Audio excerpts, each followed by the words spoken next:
समस्त केवल व्याकुल चाहा ये तो नाव कौन मुझे बुझी मो भाषा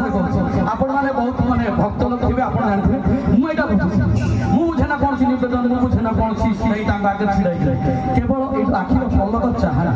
मत लगे सब जाक मो भर नहीं सामान्य गोटे कही सामान्य कही से कौन कर मैंने समुद्र भर बाहर को आसूसी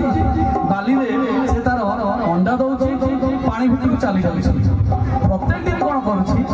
भल पाइबार जो चाहना सी पानी भितर सी अनुभव से भल पाइबार धीरे धीरे धीरे धीरे धीरे धीरे कौन धीरे धीरे कौन हुए ना से अंडा गुड़िक फाटिकी छोट छोट साप गुड़ाक से चाणिकाटे बुलती और से दिन ही खुशी लगे जो दिन से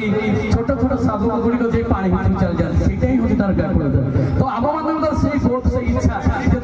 सागर आम से आखिर आखिर आखिर पलकटा पड़ जाए मत लगे मत मो जन्म जन्मांतर सार्थकता पिता परी बढ़ाई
ହବ